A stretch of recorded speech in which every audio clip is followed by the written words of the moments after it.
بے زبانی زبان نہ ہو، بے زبانی زبان نہ ہو جائے، ملکہ پکھراج۔ آپ بیتی۔ جموں کے لوگ۔ جموں میں اردو بازار ہے۔ اس بازار سے 2-3 گلیاں نکلتی۔ 2-3 محلے یہاں مسلمانوں کے تھے۔ ایک استاد کا محلہ کہلاتا تھا، وہ کافی دور تھا۔ باقی سب جگہ ہندوؤں سے بھری ہوئی تھی۔ مسلمان بہت کم لکھے پڑھے۔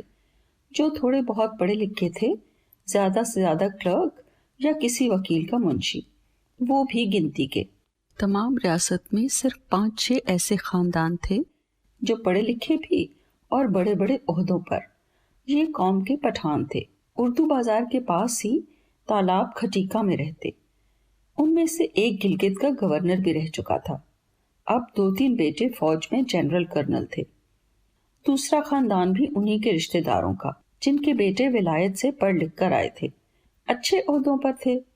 2-3 خاندان اور ایسے تھے جن کی سرکار دربار تک رسائی تھی، عزت کی نگاہ سے دیکھے جاتے تھے۔ باقی تمام نوجوان یا فوج میں یا پولیس میں بھرتی ہو جاتے۔ پولیس کے سپاہی کی 8-10 روپیہ تنخواہ تھی۔ تمام زندگی سپاہی سے ترقی نہ کرتا، کیونکہ ترقی کے لیے پڑھا لکھا ہونا ضروری تھا۔ باقی نوجوان قہوہ، بھاکر خانی یا پان سگریٹ کی دکان کھول لیتے۔ زیادہ تر محلے میں لوہار، ترکھان یا راج مزدور تھے۔ ایک بات حیرانگی کی یہ تھی کہ دودھ صرف گجر بیچتے تھے، ہندو بھی گجروں سے ہی خریدتے۔ ہندو دھرم دودھ سے بھرش نہ ہوتا، مگر جب اپنی کڑھائی میں دودھ انڈیل لیتا یا مٹھائی بن جاتی تو مسلمان کے چھونے سے ناپاک ہو جاتی۔ مہاراج ہری سنگھ روشن خیال تھے، نہ وہ مسلمان ہونا چاہتے تھے نہ اپنے مذہب کو برا سمجھتے، سوائے اس بات کے کہ وہ چاہتے تھے مسلمانوں کے ساتھ بھی انسانوں کی طرح سلوک ہو۔ ان کو نوکریاں ملنی چاہیے، انسانوں جیسا سلوک ہونا چاہیے، میرا فرض ہے کہ میں انصاف کروں۔ جب مہاراج ہری سنگھ کو گدی پر بٹھایا تھا، اس وقت مسلمان پڑھے لکھے نہ تھے، جو تھے وہ بھی 10 جماعتیں۔ میں پہلے بتا چکی ہوں، چند پڑھے لکھے خاندان پہلے ہی بڑے بڑے عہدوں پر تھے۔ 2-4 غریبوں کے لڑکے جنہوں نے ڈبل MA بھی کیا۔ پرتاپ سنگھ کے زمانے میں اتنا تعصب تھا کہ یہ سوال ہی پیدا نہ ہوتا کہ ان کو نوکری ملے۔ مہاراج ہری سنگھ کے وقت تک وہ بوڑھے ہو چکے تھے۔ غریب ماں باپ کے پڑھے لکھے بیٹے بیکار پھرتے، کوئی کام نہ کاج۔ دوسرے لوگ بھی ان کو دیکھ کر عبرت حاصل کرتے، بلکہ آپس میں باتیں کرتے کہ دیکھو انہوں نے پڑھ کر کیا حاصل کیا ہے۔ یہ بہتر نہ تھا کہ اپنے ماں باپ کا کام کرتے اور عیش کرتے، ماں باپ پر بوجھ نہ بنتے، بڑھاپے میں سہارا بنتے۔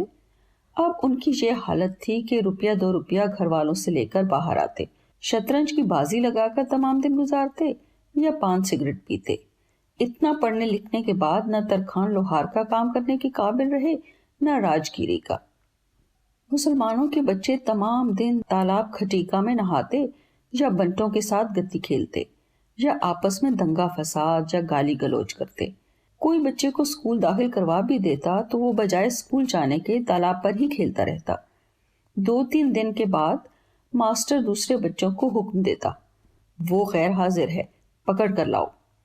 10-15 بچے خوشی خوشی دوڑ کر جاتے اور اسے گھسیٹتے ہوئے لے آتے۔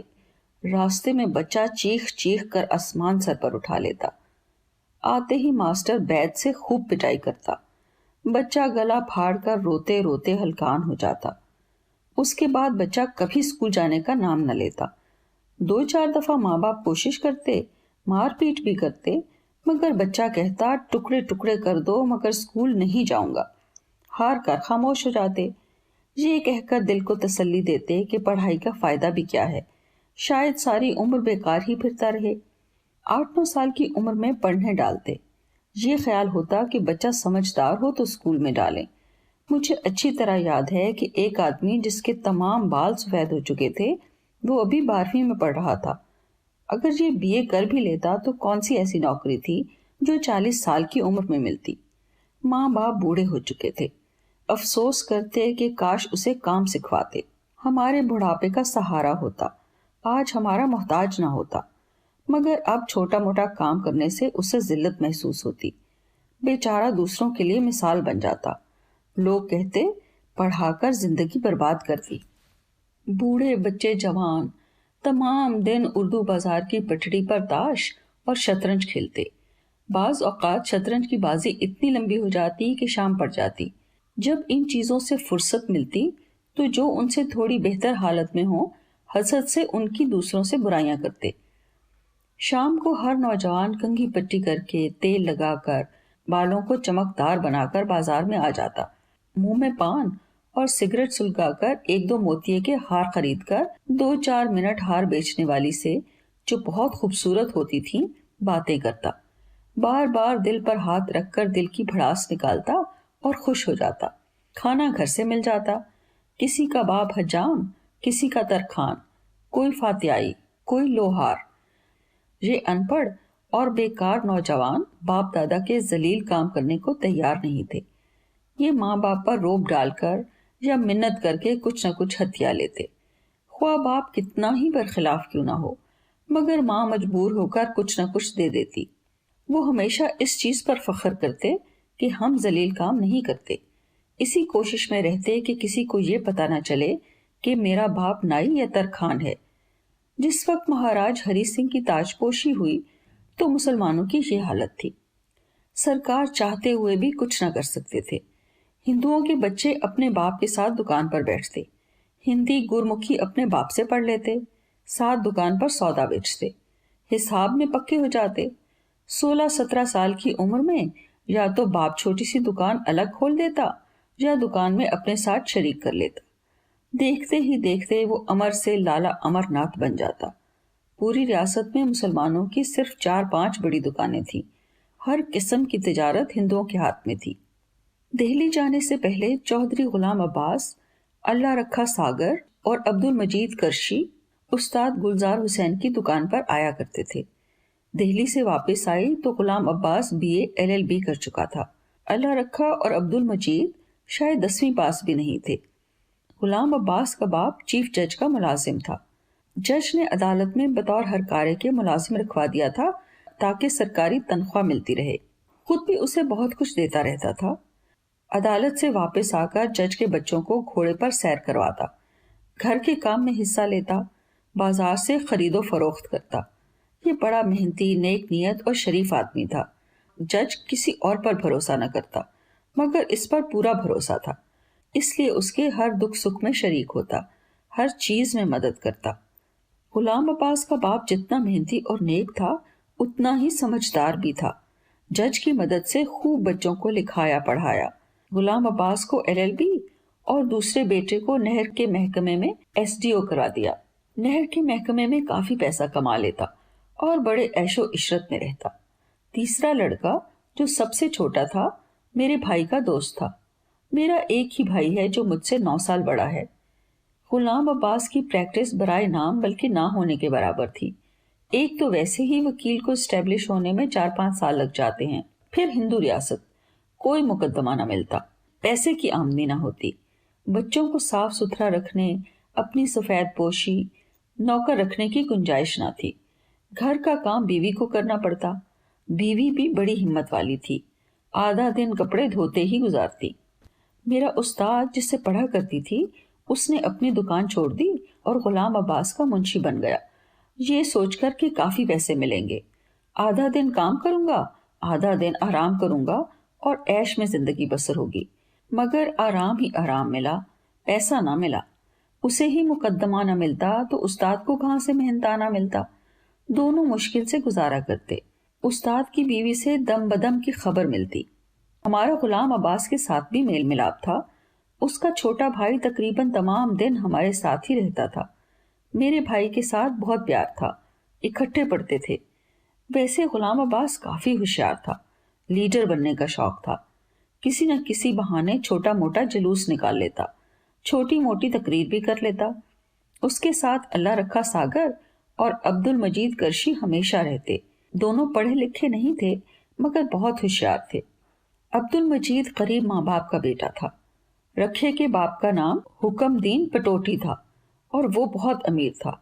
اس کے کئی مکان اور دکانیں اردو بازار میں تھیں، اور بھی کئی جگہ مکان تھے۔ مسلمانوں کے محلے میں ہندو جائیداد فروخت کرنا پسند نہ کرتے، بلکہ جو 2-4 مکان رہ گئے تھے وہ بھی بیچنا چاہتے تھے۔ حکم دین نے تمام جائیداد اونے پونے میں خریدی تھی۔ اس زمانے میں 100 روپے کی دکان اور 2-2.5 ہزار کا کافی بڑا مکان مل جاتا۔ لوگوں کو جائیداد سے کوئی لگاؤ نہ تھا۔ اگر مکان کے ساتھ خالی زمین ہو تو لوگ دوست کی منت کر کے کہتے، یہاں مکان بنا لو، ایک دوسرے کے نزدیک رہیں گے، ساتھ مریں گے، ساتھ جئیں گے۔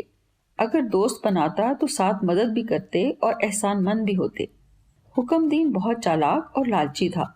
کئی زمینیں تو اس طرح قابو کی، کچھ دکانیں 10-20 روپے قرض دے دے کر، جب کسی کو ضرورت پڑتی تو اسے خود کہتا، تم 20 روپے لے لو، جب پاس ہوں گے دے دینا، دکان گروی رکھ دو، معمولی چیز ہے۔ اس طرح 10-10 20-20 دے کر دکان اپنی ہو جاتی۔ اگر کسی مکان والے کو ضرورت پڑتی تو بڑی تسلی دیتا، تمہیں فکر کرنے کی کیا ضرورت ہے، 30 روپے لے لو، 2 آنے کرایہ لکھ دو، جب دینا چاہو واپس دے دینا، اپنی دکان چلاتے رہو، گھر کی بات ہے۔ اس نے اسٹامپ پر انگوٹھا لگا دینا۔ اس طرح بہت جائیداد بنا لی تھی۔ حکم دین ایک آنکھ سے کانا تھا، موٹا کالا، پیٹ باہر کو نکلا ہوا، بیوی مر چکی تھی، کنجوس اتنا تھا کہ تمام ریاست میں مشہور تھا۔ اس کی اپنی قسمت میں کچھ نہیں لکھا تھا۔ 2 بیٹے تھے، ہفتے میں 1 دفعہ پاؤ بھر گوشت پکاتا، حالانکہ گوشت 2 آنے سیر تھا۔ آم کے موسم میں آم اس وقت خریدتا جب سستے ہو جائیں۔ بچے آم کو ترس جاتے۔ کبھی بچوں کو خرچ کے لیے 4 آنے بھی نہ دیتا۔ کبھی عید پر بھی میں نے اسے نئے کپڑے پہنے نہ دیکھا۔ اس کا ایک ہی لباس تھا، میلی سی چادر، لمبی جیبوں والی لمبی سی واسکٹ، پاؤں میں دیسی جوتی جو کھس کر سلیپر بن جاتی۔ اس سلیپر سے بھی سال بھر گزارا کر لیتا۔ اس کے گھر کی دیوار ہمارے گھر کے پچھلے حصے کی دیوار سے ملتی تھی۔ اس کا بہت بڑا گھر تھا، اپنے لیے 2 کمرے رکھ کر باقی سب کرائے پر دیا ہوا تھا۔ اس وقت مکان کا کرایہ 2-3 روپے سے زیادہ نہیں ہوتا تھا۔ سوائے پیسے کے اسے نہ بچوں سے نہ اپنے آپ سے پیار تھا۔ دونوں لڑکے جوان ہو گئے۔ ان کو سال میں 1 جوڑا کپڑے اور 1 بوٹ، دونوں بری طرح گزارا کرتے۔ جو دیسی صابن کپڑے دھونے کے لیے دیتا، کہتا اسی سے نہاؤ، اسی سے کپڑے دھو اور اسی میں پورا مہینہ گزارنا ہے۔ ثابت چاول کبھی نہ خریدتا، 4 پیسے کی 10 سیر چھانٹ لیتا، خود ہی دن میں 1 دفعہ کھانا پکاتا۔ جموں میں مشہور تھا، اگر صبح صبح حکم دین کا منہ دیکھ لو تو سارا دن کھانا نصیب نہیں ہوتا۔ رکھا، جس نے اپنے نام کے ساتھ ساگر لگا لیا تھا، امیر باپ کا بیٹا ہوتے ہوئے بھی غریبوں سے بدتر تھا، نہ کھانے کو نہ اچھا پہننے کو۔ تیسرا عبد المجید، جس نے اپنے نام کے ساتھ کرشی لگا لیا، یہ 5-6 جماعتیں پڑھا ہوا تھا، غریب، نکما مگر بہت چالاک، کام کاج سے فارغ البال۔ کوئی سیدھا سادہ آدمی مقدمے میں پھنس جائے تو اس کی مدد کرنے میں پیش ہوتا، مصیبت زدہ سے 5-7 روپے بٹور لیتا۔ اگر کسی کو جھوٹی گواہی کی ضرورت ہو تو 5-10 روپے لے کر مدد کر دیتا۔ تیسرے چوتھے دن کوئی نہ کوئی مل ہی جاتا، جس سے بڑی اچھی سفید پوشی چل جاتی۔ بڑا چلتا پرزا، کافی لوگوں سے ایسی باتوں میں جان پہچان ہو گئی۔ جب اس نے دیکھا کہ چودھری غلام عباس لیڈر بن گیا ہے تو ان دونوں نے ناموں کے ساتھ ساگر اور کرشی لگا کر لیڈروں میں پاؤں رکھا لیا۔ جموں میں 3 لیڈر بن گئے۔ مثلاً عید میلاد النبی پر چندہ اکٹھا کر کے سڑک پر شامیانہ لگا لیتے، تھوڑی بہت تقریر کر لیتے، ہر وقت کسی نہ کسی طرح جلوس نکالنے کی کوشش میں رہتے۔ جلوس نکلے تو تینوں آگے آگے دوڑتے، انتظام کرتے، سٹول پر کھڑے ہو کر 1-2 منٹ تقریر کرتے۔ آہستہ آہستہ لوگوں سے اپنا تعارف کروا لیا۔ عبد المجید کا تو غلام عباس کی وکالت سے اچھا کام چل پڑا۔ جو گاؤں سے مقدمے کے لیے آتا اسی سے مشورہ کرتا، وہ چودھری غلام عباس کے پاس لے جاتا، خود بھی کماتا، چھوٹی موٹی فیس اسے بھی دلوا دیتا۔ مگر رکھا ویسے کا ویسا ہی رہا۔ پارٹیشن تک قسمت میں دمڑی نہ ہوئی، تمام جائیدادیں وہیں رہیں۔ بیچارہ شروع سے آخر تک بدقسمت ہی رہا، نہ لیڈری میں فائدہ ہوا نہ جائیداد سے۔ ایمان کی بات یہ ہے کہ ان کی لیڈری کی وجہ سے کچھ لوگوں کو یہ احساس ضرور ہو گیا کہ ہندو ہم کو ذلیل سمجھتے ہیں، ان کو کیا حق ہے کہ یہ ہم کو اچوت سمجھے؟ میرے دہلی جانے سے پہلے کسی کو نہ احساس تھا نہ شکایت. اب اس پر بھی غور ہو رہا تھا کہ مسلمانوں کی اتنے % نوکریاں ہونی چاہیے، مگر حقیقت یہ تھی کہ پڑھے لکھے مسلمان آٹے میں نمک کے برابر تھے. چند ماں باپ پڑھائی کے حق میں تھے، زیادہ تر اب بھی پڑھائی کے خلاف تھے. اب بھی یہی سوچتے تھے کہ پڑھ لکھ کر یہ کسی کام کے قابل نہیں رہیں گے. دہلی سے آ کر جو تھوڑا بہت میری سمجھ میں آیا وہ یہ تھا کہ نئی پود کے نوجوان اپنے آپ کو بڑے غیرت مند اور عزت دار سمجھتے تھے. یہ سب چغل خور، خود غرض، نکمے اور طوطا چشم تھے. جھوٹی شیخیاں، ہر وقت تاش شطرنج کھیلنے والے، ہر راہگیر پر آوازیں کسنے والے، حاسد اور کمینے تھے. 5 روپے کی خاطر عدالت میں قرآن پر ہاتھ رکھ کر قسم کھا لیتے، 10 روپے میں اپنے آپ کو بیچ ڈالتے. مجھے جتنا جموں سے پیار تھا ان لوگوں سے اتنی ہی نفرت تھی. جہاں تک مہاراج ہری سنگھ کا تعلق تھا، پرتاپ سنگھ کی طرح پنڈتوں کی انگلیوں کے اشارے پر نہیں ناچتا تھا. وہ یہ بھی جانتا تھا کہ ہندو مجھے پسند نہیں کرتے، مگر اسے ان باتوں کی کوئی پرواہ نہ تھی. جو کچھ کرتا اپنی مرضی سے کرتا، دل کا صاف، نہ ہندوؤں سے نہ مسلمانوں سے برائی کرتا. یہی چاہتا تھا کہ دونوں سے ایک جیسا سلوک ہو. اتنی بڑی ریاست ہونے کے باوجود بھی اپنے آپ کو ایک عام آدمی سمجھتا. لحاظ ایسا تھا کہ کسی پر غصہ آئے تو اسے کچھ نہ کہہ سکتا، بلکہ کسی دوسرے سے شکایت کرتا تاکہ اسے پتہ چل جائے اور وہ تلافی کر سکے. سیاست سے بالکل کام نہ لیتا. اگر وہ سیاست سے کام لیتا اور مسلمانوں سے آہستہ آہستہ ہمدردی جتاتا تو کسی کو پتہ نہ چلتا. مگر سرکار کا ظاہر باطن ایک تھا، نہ کسی سے بات چھپاتے نہ کسی پر ظلم کرتے. میں نے 9-10 سال ملازمت کی، ایک دفعہ بھی یہ نہیں دیکھا کہ کسی پر ظلم کیا ہو یا کسی کو برا بھلا کہا ہو. کشمیر میں کئی دفعہ میں روتی تھی، نہ کوئی رونق نہ کسی سے ملنا جلنا، بس گھر سے گپکار اور گپکار سے گھر. کشمیر جنت نظیر، مگر اداسی ہی اداسی. نیا گھر، نیا ماحول، نہ کرسیوں پر بیٹھنے کی عادی، اکیلے اکیلے کمرے. اتنی بڑی کوٹھی کھانے کو دوڑتی. 6-7 روز کے بعد سرکار نے پوچھا، کیا تم نے کبھی پولو دیکھی ہے؟ میں نے کہا کبھی نہیں. انہوں نے کہا کل 4 بجے آنا. دوسرے دن 4 بجے موٹر آئی، پولو کی گراؤنڈ میں لے گئی. گھوڑے ادھر سے ادھر بھاگ رہے تھے، گیند کو کبھی ادھر کبھی ادھر لے جاتے، کبھی سب گھوڑے ایک جگہ جمع ہو جاتے. ان میں سے ایک آدمی گیند لے کر آگے لے جاتا. مجھے کچھ پتہ نہ چلتا کہ کون جیتا کون ہارا. گھوڑے دوڑتے نظر آتے تھے. زندگی میں کبھی یہ کھیل نہ دیکھا تھا. نہ کچھ سمجھ آئی. پولو ختم ہوئی، واپس گھر آ گئی. شام کو جب گپکار گئی تو ڈرائنگ روم میں ملک آیا. کہنے لگا، جب سرکار کے پاس جاؤ گی تو سرکار تم سے پوچھیں گے کہ پولو کون اچھی کھیلتا ہے. تم کہنا، سرکار جدھر دیکھتی تھی آپ ہی دکھائی دیتے تھے. ملک کو شاید یہ ڈر لگا کہ کہیں میں یہ نہ کہہ دوں کہ ملک اچھا کھیلتا ہے، کیونکہ ملک پولو کا مشہور کھلاڑی تھا. یا کشن سنگھ اور انوپ سنگھ جو والی ریاست جودھ پور کے رشتے دار تھے اور سرکار کے ADC تھے. مگر لوگوں سے سنا تھا کہ ملک سب سے اچھا تھا. ملک نے بار بار تاکید کی، کسی اور کا نام نہ لینا. شاید یہ خطرہ تھا کہ میں یہ نہ کہہ دوں کہ ملک اچھا ہے اور سرکار کو برا لگے، مجھ سے متنفر ہو جائیں. ملک نے یہ بھی بتایا کہ اگر گھوڑے کو پوچھیں کہ گھوڑا کون سا اچھا تھا تو کہنا سیاہ رنگ کا. جب اندر گئی، سرکار نے اپنی کرسی کے پاس بٹھا لیا. تھوڑی دیر کے بعد پوچھا، پولو دیکھی؟ میں نے کہا جی. کیسی لگی؟ میں نے کہا بہت اچھی. کہنے لگے، کون اچھا کھیلتا تھا؟ میں نے کہا پہلی بار دیکھی ہے، کیا بتا سکتی ہوں کہ کون اچھا تھا.